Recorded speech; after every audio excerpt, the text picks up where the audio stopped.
စပူမူးရှက်ပုံစံမျိုးတော့မဟုတ်ဘူးဒါအရန်ပိုက်ဆလာရင်ထွက်လာတာအုံနောက်ကဟင်းချက်နီးပဲအဲ့လိုမျိုးညဖက်မပန်းနေကြည်ထားတဲ့ဟာတွေကနေထွက်လာပြီးတော့အစားတွေကိုအဲ့လိုည7နာရီကျော်သွားလို့ဘိုင်ရန်ဆလာပြီဆိုရင်ထုတ်သုံးတာအဲ့အကွက်တွေကိုအရသာလေးဖြစ်ပါတယ်ရန်ကောင်းတာဟုတ်တယ်အားလုံးကကောင်းတယ်ဆိုတော့ကိုတော်နည်းနည်းတန်တရားဝင်လာငါဒီညမှာပါရမီများပါနေလားပေါ့ဟင်းချက်တာကိုငါခုံပြစ်ပြီးဝင်လိုက်ရင်ကောင်းမလားဆိုပြီးအဲ့လိုမျိုးပေါ့ရန်တော်နေကောင်းနေမယ်လို့ထင်ပါတယ်ပေါ့မာဆာရှက်ဝင်လဲအတိုင်းညအရန်ကြိုက်ကြမှာဘာလို့လဲဆိုတော့ညီမရဲ့ပေါ့နော်စမ်းသစ်တီထွင်မှုတွေပေါ့ပလေတင်ကအစပေါ့နော်သူတို့အရန်တခါမှမမြင်ဘူးတဲ့ပုံစံကိုကလည်းကိုဟင်းပွဲနဲ့ကိုခြာထားပေးတဲ့ခေါင်းစီကတခုချက်ထားပေးတာတခုချစ်လို့စတာပါလို့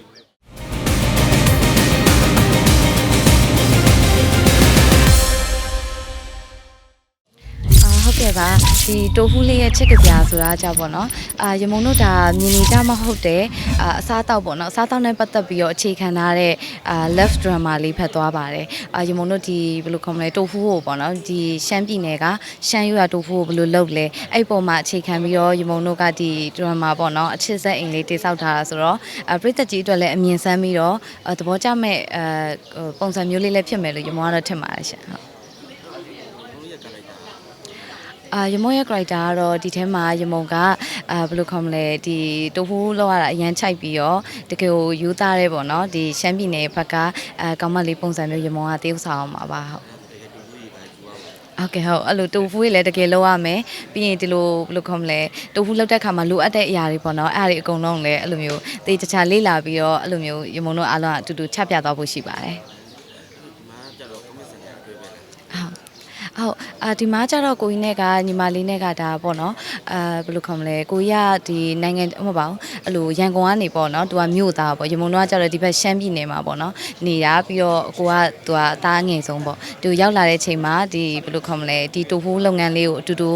ထူထောင်ရင်းနဲ့ဒါဘယ်လိုထူထောင်သွားမလဲဆိုတာမျိုးရမုံတို့ကဟုတ်တွေ့ရမှာပါရမုံကရှမ်းတော့မဆက်ပင်မဲ့ရှမ်းပြည်နယ်မှာတော့ငယ်ငယ်လေးကလေးကအကြိုင်းနေခဲ့ပူပါတယ်ဟုတ်တိုဖူးနဲ့ကတော့မစိမ့်ပါဘူးရှမ်းတိုဖူးကအရင်ကတည်းကဒါရှမ်းပြည်မှာဆိုရင်ဒါမြင်နေကြားနေပြီးတော့စားဖြစ်နေတဲ့အရာပဲဆိုတော့လေအခုကျတော့ဒီလိုတိုဖူးနဲ့ပတ်သက်ပြီးတော့အစားအသောက်ဒရမာမျိုးရရမယ်ဆိုတော့ဆန်းလဲဆန်းသက်တယ်လို့ထင်တယ်ပြီးတော့ဒီလိုဘယ်လိုလေးဖြစ်မလဲဆိုတာမျိုးပေါ့နော်အဲ့လိုမျိုးအခုကတည်းကသိချင်နေပါပြီဟုတ်ရမုံကတော့အစားချစ်တဲ့လူတွေမှာပါပါတယ်ရမုံအစားအရန်ကြိုက်တယ်အခုရမုံပြောထားတယ်ဒီရောက်လို့ရှိရင်ねတူဖူးကိုအဝစားရမှာတဲ့အလုံးတမုံစားရမှာတဲ့အဲ့လိုမျိုးတော့ပြောထားပါတယ်ဟုတ်အရင်ကတည်းကတော့ရမုံကရှမ်းပြည်နယ်မှာရှမ်းစားစာရေးအများကြီးကြိုက်တယ်ပေါ့နော်ရမုံရှမ်းပြည်နယ်ဟင်းထုတ်တို့ပြီးရင်ဒီလိုမျိုးဟိုဘယ်လိုခေါ်မလဲရှမ်းပြည်နယ်နဲ့ပတ်သက်ရင်အရာတိုင်းကကြိုက်ပါတယ်ရမုံတူဖူးနွေးလည်းကြိုက်တယ်လို့အခုကျတော့အခုတူဖူးကြတော့မတူတော့ဘူးကိုတိုင်းလောက်ထားတယ်လို့ပြောရမလားเนาะဒီရိုက်ကိုရေးအတွက်ရမုံတို့ကိုတိုင်းလောက်ထားတယ်ရမုံတို့ team လောက်ထားတယ်တူဖူးကိုစားရမှာဆိုတော့နည်းနည်းလေးတော့အရသာလေးကတမျိုးများကွဲပြားနေမလားပေါ့ဟုတ်စားတော့နဲ့ပတ်သက်ပြီးတော့ကိုတိုင်းလောက်ဖြစ်တဲ့ဘိုင်းတွေရှိတာလောက်စားဖြစ်တဲ့ဟာတွေမိုင်းမှာပေါ့တူဖူးတွေပါလေကိုကလည်းလောက်စားဖြစ်တဲ့ဟာတွေအဲ့လိုမျိုးတော့မရှိဘူးရမုံကကိုလုံစားအောင်ရမုံကအဲ့လိုဝိုင်းပြီးလှုပ်ကြွေးရအောင်ပဲရမုံကစားရမုံကလှုပ်စားဖို့ပြင်းလို့ချက်တယ်အဲ့လိုပဲစုံမှာပဲချက်တော့ချက်တယ်ဒါပေမဲ့အဲ့လိုစပူမူးရှက်ပုံစံမျိုးတော့မဟုတ်ဘူးဒါအရန်ပိုက်ဆလာရင်ထွက်လာတာအုံနောက်ကဟင်းချက်နီးပဲအဲ့လိုမျိုးညဖက်မပန်းနေကြည်ထားတဲ့ဟာတွေကနေထွက်လာပြီးတော့အစားတွေကိုအဲ့လိုည7နာရီကျော်သွားလို့ဘိုင်ရန်ဆလာပြီဆိုရင်ထုတ်သုံးတာအဲ့အကွက်တွေကို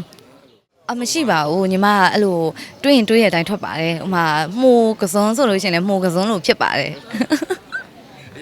အရသာလေးဖြစ်ပါတယ်ရန်ကောင်းတာဟုတ်တယ်တကယ်တော့အဲ့လိုချက်ပြီးအားလုံးကျွေးချင်တာအဲ့အရန်ကောင်းတာလေအကောင်လုံးကလည်းရန်ကောင်းတယ်လို့ပဲပြောကြတယ်အဲ့လိုအားလုံးကကောင်းတယ်ဆိုတော့ကိုတော်နည်းနည်းတန်တရားဝင်လာငါဒီညမှာပါရမီများပါနေလားပေါ့ဟိုငါဒီတက်ပို့ပြီးတော့ဟိုဒီပေါ့နော်ဟင်းချက်တာကိုငါခုံပြစ်ပြီးဝင်လိုက်ရင်ကောင်းမလားဆိုပြီးအဲ့လိုမျိုးပေါ့ရန်တော်နေကောင်းနေမယ်လို့ထင်ပါတယ်ဒါပေါ့မာဆာရှက်ဝင်လဲအတိုင်းညအရန်ကြိုက်ကြမှာဘာလို့လဲဆိုတော့ညီမရဲ့ပေါ့နော်စမ်းသစ်တီထွင်မှုတွေပေါ့ပလေတင်ကအစပေါ့နော်သူတို့အရန်တခါမှမမြင်ဘူးတဲ့ပုံစံကိုကလည်းကိုဟင်းပွဲနဲ့ကိုခြာထားပေးတဲ့ခေါင်းစီကတခုချက်ထားပေးတာတခုချစ်လို့စတာပါလို့